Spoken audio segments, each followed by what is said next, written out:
It's a new year and a new chance for you to make a fresh start with your compliance. For it, we're going to be bringing you a daily tip, strategy, or idea that you can use to improve your program.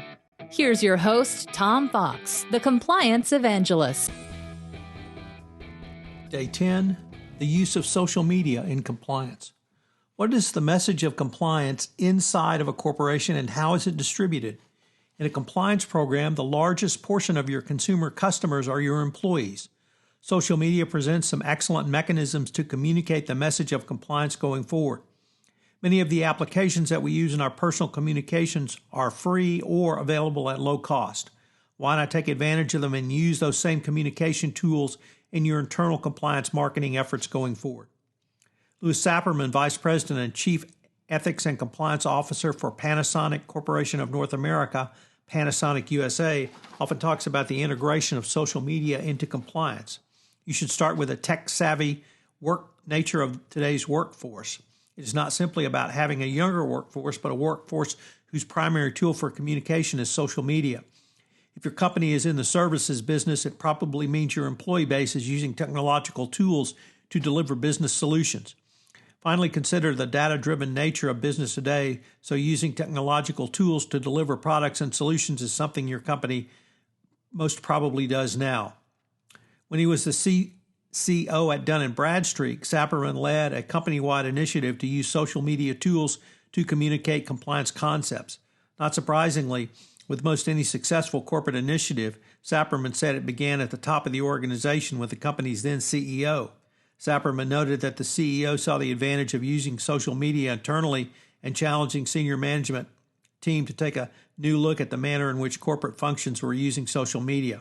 From there, Sapperman and his compliance team saw the advantages of using social media for facilitating a 360-degree approach to communications and compliance. Sapperman comprehended the possibility for use of social media for compliance with those external to the company as well. Internally, D&B identified a tool called Chatter, which can be used in a similar manner to Twitter users who engaged in a tweet-up. Dun & Bradstreet created an internal company brand in the compliance space using the moniker Do the Right Thing, or that's hashtag Do the Right Thing, which trends in the company's Chatter environment. D&B also used this hashtag when facilitating a Chatter Jam, which was a real-time social media discussion about compliance. The compliance team led this event, which was held at various times during the day, so it could be accessed by D&B employees literally anywhere in the world. Sapperman's compliance team seeded Chatter Jam so the employees were aware of their expectations and to engage in discussions respectfully of others. When D&B began these sessions, employees were reminded that if they had specific or individual concerns, they were to bring them to the compliance team directly or through the hotline.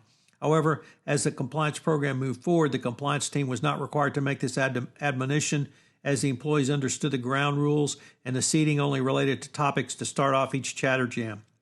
One of the concerns lawyers tend to have about the use of social media is with the general and specific topic coming up on social media and the ill it may cause an organization. While such untoward situations can arise, if you make it clear the ground rules about the discussions, these types of issues usually do not arise. This was certainly the D&B experience. Each employee used their own names during the Chatter Jams, so there is an employee accountability and transparency as well. Sapperman said they further defined each communication through a hashtag so that it cannot only be immediately defined, but it is searched in the archives going forward. This branding enhances the process going forward. Also think document, document, document. Sapperman pointed to the specific compliance initiatives that arose during these Chatter Jams to emphasize their utility.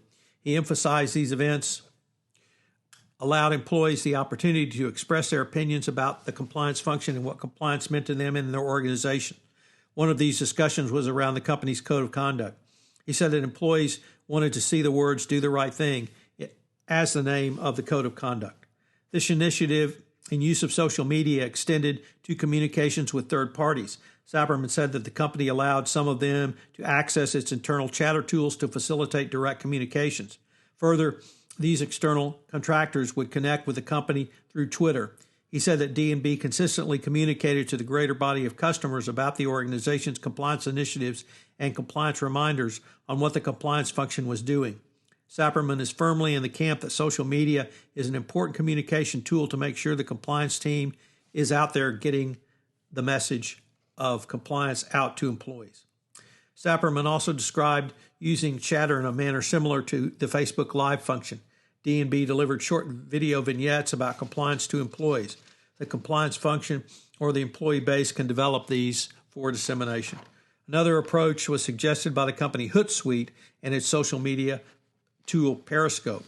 Hootsuite did a campaign called Follow the Sun using Periscope. They asked employees to showcase what they called the hashtag Hootsuite Life. They gave access to employees literally across the globe. Both of these initiatives drive home three key insights. The first is how compliance, like society, is evolving in many faster ways than ever. The second is that these tools can go a long way towards enhancing your compliance program going forward. Never forget the Morgan Stanley declination. Number three, never forget the social part of social media. So what are today's three key takeaways? Number one, incorporation of social media into your compliance communication can pay big dividends. Two, never forget the social part of social media and focus on that.